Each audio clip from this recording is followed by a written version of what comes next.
Oh buddy, Andy here again with my little peeling friend. I don't know if you can see that he's actually peeling. He's a bit like the oranges we've got around here. He's peeling a bit like an orange, but clever link this. He's not a lemon. See what that's true, isn't it? Can I say that water behind us looks fantastic, but it is 14 centigrade. I think we've mentioned that several hundred times before. Well, I just wanted the viewer to know it looks appealing, it looks fantastic, but it is very cold. Anyway, we're going to talk lemons. Yeah. Appropriately enough. And this particular book, it's you're reading this book. I'm more than halfway through. Yeah. This is a book called Driving Over Lemons for those who don't know about it, by a guy called Chris Stewart. And it's all about this particular area. And it says about the oddball nature of the area. Yeah. Now, as you say, you're reading this. I've read it several times before. Yeah. A great book. What do you reckon then? Well, it's a very interesting book. It's not really aimed actually at town, it's more a rural community. But what is amazing in my job, I've mentioned it to various people, and several people have read this book. It really is quite a well-known book. And I think it's fascinating, isn't it? It gives you an insight into what happens locally, particularly with people like, shepherds and people like that, and people in the real people. Yeah. No, but what I thought when we do this, very interesting. Isn't it? This series of videos, I didn't think we could do this series of videos without mentioning that. No, you're right. Yeah. Because it's the reason that the reason I came here in the first place, and the reason that lots of other people have come to this area. Because although I knew about Andrews here and wanted to come to that particular territory, I didn't know about this particular part of it, and I think that's what it's done. It's opened this area up to people, especially tourism and things like that.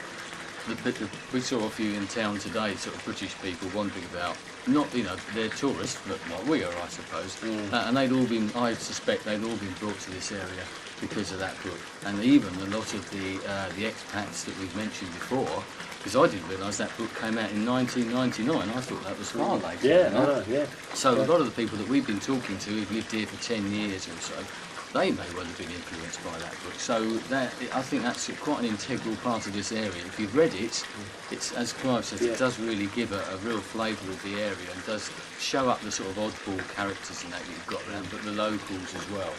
So hopefully you'll get to finish it before we go home. Well, that's the plan. Because I did lend it to you. I know. I'd like to get it back at some time. Yeah, but it is nice. I mean, I've been to Malaga and I've been to Fuengirola, Benalmádena and all these other places. I don't know if I'm pronouncing it. A world away from here.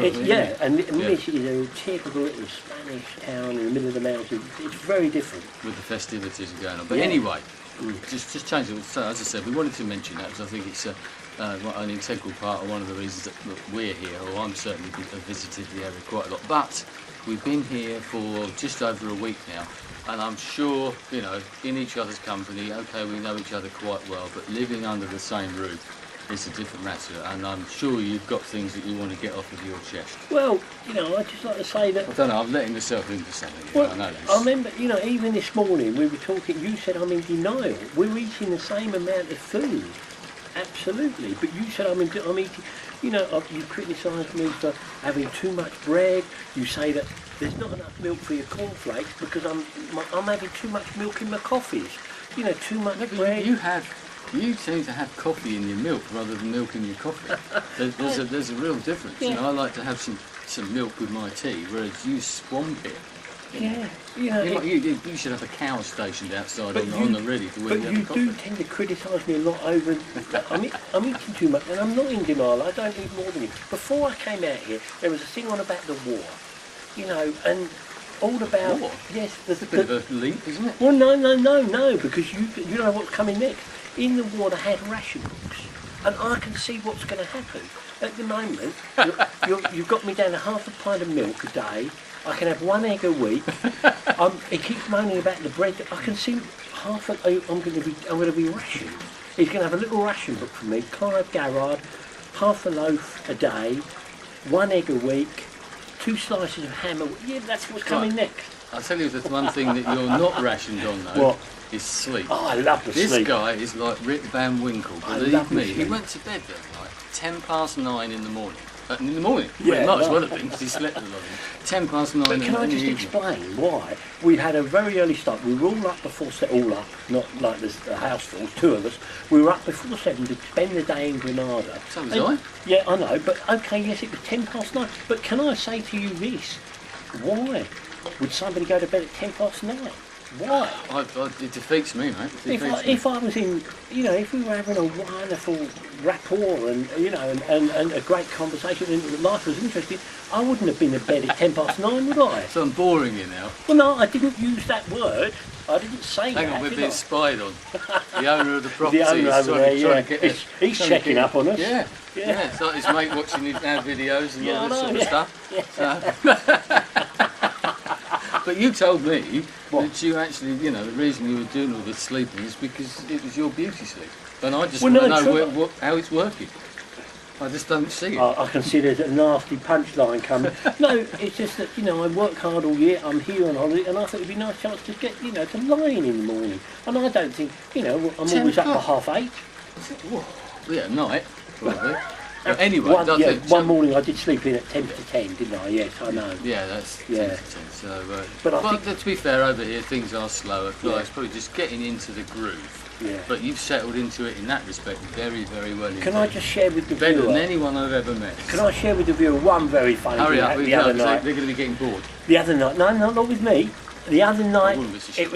it's pitch black. Can I just explain that it's pitch black in there? You've got, like in France, you've got the actual windows, the shutters. Windows? Well, windows, and not shutters that over the windows. far back in the Anyway, dark it's in the ages. middle of the night. I've got a tiny little bed up against the wall. We're in different rooms, by the way. I just want to make that perfectly very plain. clear, yeah.